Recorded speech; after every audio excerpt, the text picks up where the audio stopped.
Alright, what's up YouTube? Welcome back for another college football bowl mania game. Today it's going to be our last part for the bowl manias, except for the national championship. We'll do a separate national championship game. In the background you might see a little bit of the Eagles-Giants game, but I might just do this so I don't get copyright or anything. So, yeah, this game's going to be from Wednesday all the way till Monday. So, with that, we got our records on somewhere on the screen right there.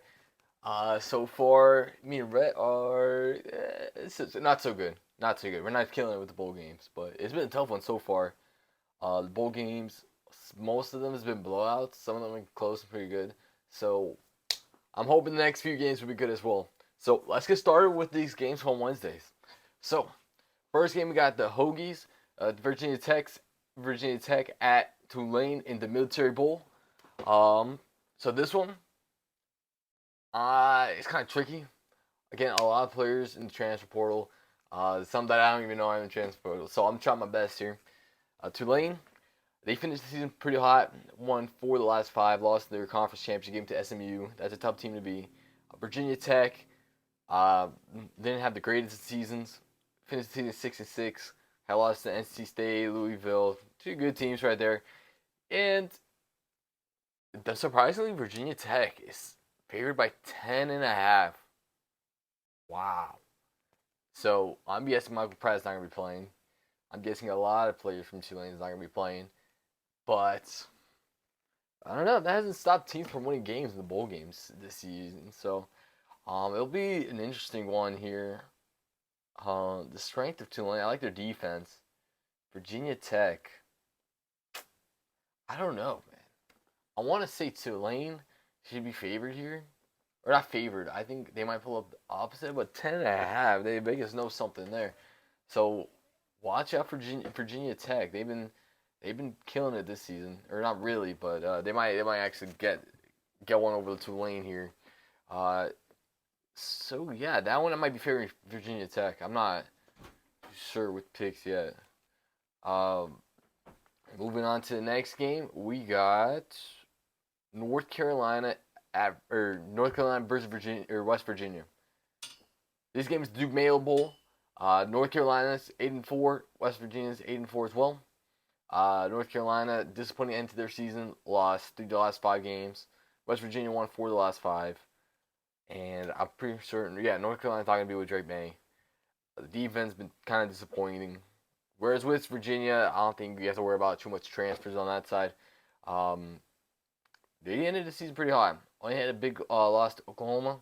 Reasonable loss, but there's 4 teams like UCF, BYU, Cincinnati, and Baylor.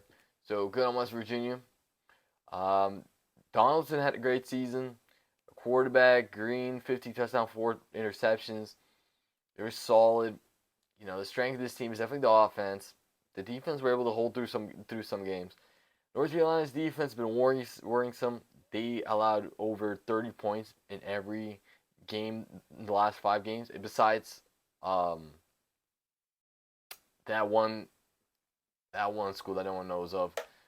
But besides that, not good luck here.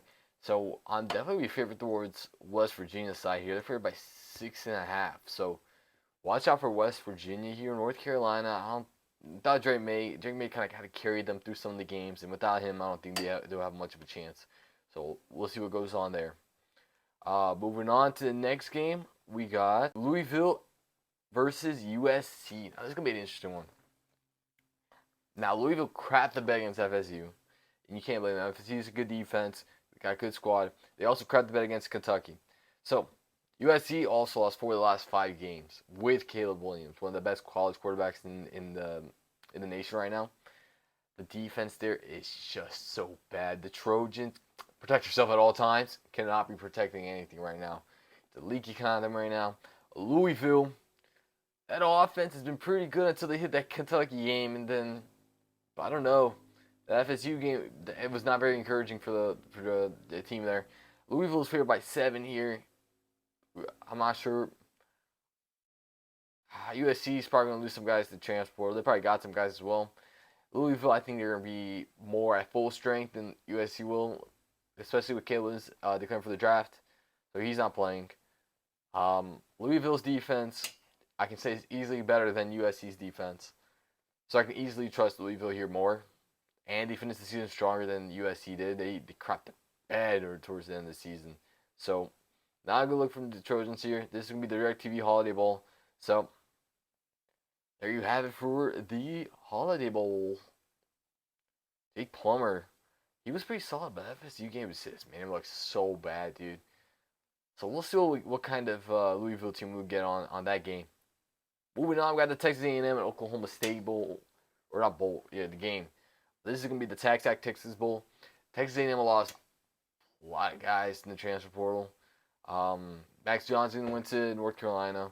Oklahoma State's gonna be more at full strength, and if you look at the last five, they both won 3 of the last 5. But Texas A&M, they lost by 12 to LSU. They lost to Ole Miss barely as well, but they were able to beat South Carolina and Mississippi State. Oklahoma State got destroyed by Texas, but they were able to beat BYU, Houston. Got destroyed by UCF, but got a good win over Oklahoma. Now it's going to be a 50-50 matchup. Texas A&M is -2 here, but just looking at the squads, man, Texas A&M might still be slightly more talented. Maybe they got Texas A&M. They got the SEC school, so they can probably easily rebuild. But we'll see. We're gonna be unfamiliar with the talent there. So I can understand why it's a 50-50 match. ESPN gives a 70% chance to Texas A&M. That's kind of crazy. But watch out for Oklahoma State. They can definitely make some noise. Their defense allowed over 40. No, they allowed 49, 34, 30, and 45 the last 4 games. So, not the greatest defense either. So, I might be leaning towards A&M here. I'm not sure. This might be a game time decision for that one. But we'll see what happens with that one. All right. Moving on. We have the Thursday games. We got the SMU versus Boston College. Boston College, or SMU, pretty strong team here. This is going to be the Fenway Bowl. SMU favored by 10. SMU won the last 5 games. Boston College lost 3 of the last 5. Castanelli's a good player, but couldn't control the turnovers. Stone for the SMU side, 28 touchdowns, 6 picks. Been playing pretty well. They won the last 5 games, including wins over Tulane, Rice, Memphis, Navy, North Texas. Boston College lost to Miami, Pitt, Virginia Tech. They were able to beat the bad teams like Syracuse and UConn, so I can easily see SMU winning here. Might not be as close game as we all thought. So, all right, with that one, I got SMU. Game lagging back there. But moving on, we got Rutgers versus Miami. Now, this is going to be an interesting game because Miami also has a lot of transfers. Rutgers is favored by 1 now. Look at them. They're the favorite right now. I know Van Dyke, he probably won't be playing. I don't even know who's going quarterback for Miami is, but Rutgers is going to be the team with full strength here. That's what makes picking these games tricky is with all the transfer portal stuff. So, again,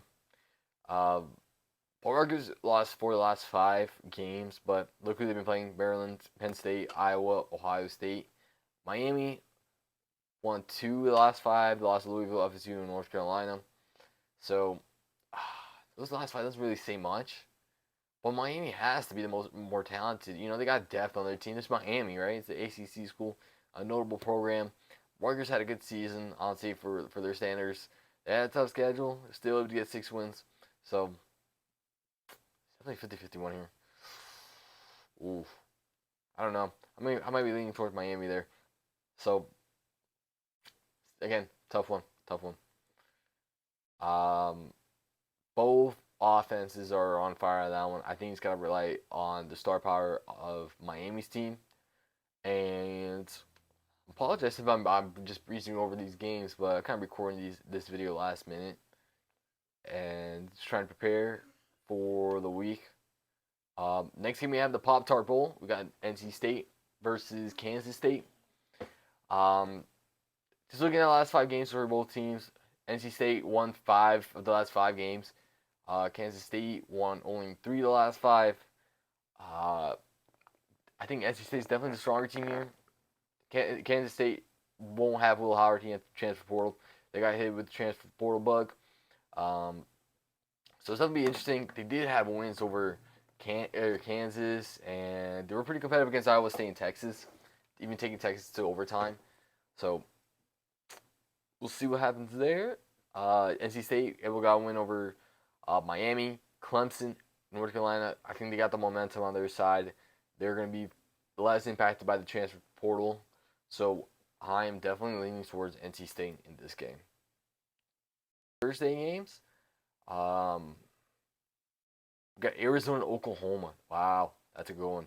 That's a great matchup, honestly. Arizona had a great season this year. Oklahoma also had a great season. Finished ranked 12th in the season. Arizona is actually favored in this game, and I understand why, since Oklahoma won't have Dylan Gabriel. But the defense for Oklahoma is probably the best it's been in a while. But they won 3 of the last games, but because West Virginia, BYU, and TCU, they did lose 2 in a row to Kansas and Oklahoma State. Arizona won the last 5 games, even getting a win over Utah, UCLA, Oregon State. 3 strong teams right there. They're definitely got momentum, less impacted by the transfer bug. So I'm definitely going to be leaning towards Arizona in that one as well. But I got a feeling Oklahoma will make it close too. So Oklahoma is a good team. So I think that's it for the Thursday games. Now we're going to move on to the Friday games. We got Clemson versus Kentucky. Ooh, that's also a good one. Clemson's favored by 4. The opening spread was at -7 for Clemson. They fell down to 4. That's interesting. Clemson had a strong finish to the season, winning 4 of the last 5, even getting wins over Notre Dame, Georgia Tech, UNC, and South Carolina. Kentucky didn't finish the season as strong, losing 3 of the last 5, with losses coming from Tennessee, Alabama, and South Carolina. But they got a good win over Louisville. That's a good one for them. Devin Leary, most likely going to be the quarterback there. Ray Davis is the questionable one. If he plays, he definitely impacts that offense. If he doesn't, seriously going to impact that offense. So either way, he impacts that offense. So Klubnik and the Clemson's defense figured it out towards the end of the season. Only allowing the most 23 points in the last 4. For Kentucky, that defense is also pretty strong, but they lost 31 to Louisville, lost 49 to Bama, 33 to Tennessee. Granted, those are strong teams, but yeah, man, I don't know. I'm honestly leaning towards Clemson just because of that defense, and Klubnik is starting to heat it up with on offense. I'm not really trusting of Devin Leary. He hasn't really made a huge impact on the team. Besides he threw 10 picks, so I'm not even say he limited turnovers. But Ray Davis, I love Ray Davis. I love him as a running back. He's explosive. He ran over my Gators. So he's the impact player and a player to keep out on for this game. So I think it's definitely going to be a close one, closer than the opening 7-point spread, leaning towards Clemson. But at the end of the day, I am leaning towards Clemson in that one. All right. Moving on, we have Oregon versus Notre Dame. Oregon State versus Notre Dame. Oregon State, DJ Ugabuga transferring. He won't be there for this game. This is going to be the Tony the Tiger Sun Bowl. Notre Dame, somewhat strong finish, winning 4 of the last 5, but no one notable. They got a win over USC. USC is not that great of a win anymore. Pitt lost Clemson. Got a win over Wake Forest. Got a win over Stanford. And then Oregon State didn't have a strong finish either. Lost 3 of the last 5, but they also played tough competition. Arizona, Washington, and Oregon. Sam Harmon will not be the quarterback for this game, so watch out. But neither would DJ Ugalele for Oregon State. So definitely he's going to be impacted less by the transfer portal.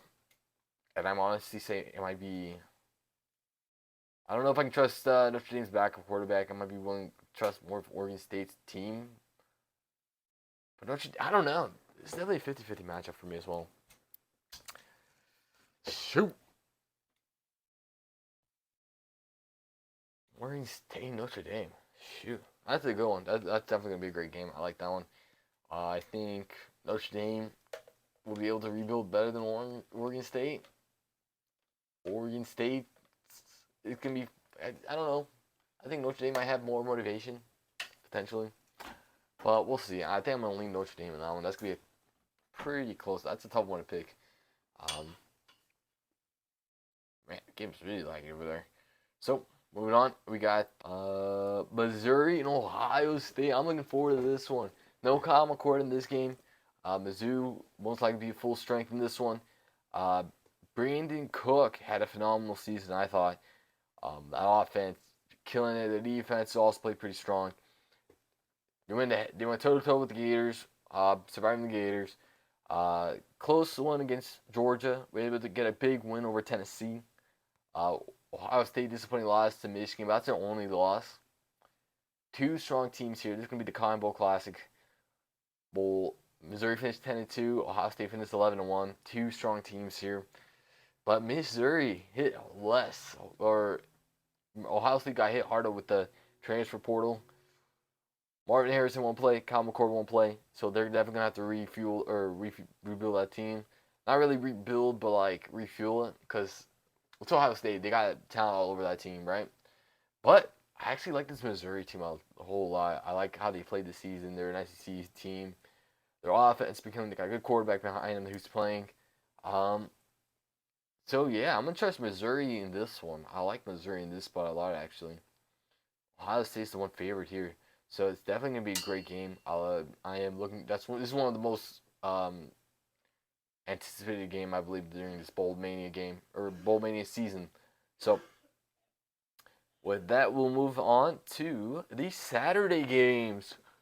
What? Or actually, you know what? I don't think I have time to go over these. So I'm gonna stop it here. And unfortunately, Rhett wasn't able to join us. You know, it was a busy holiday weekend for the both of us.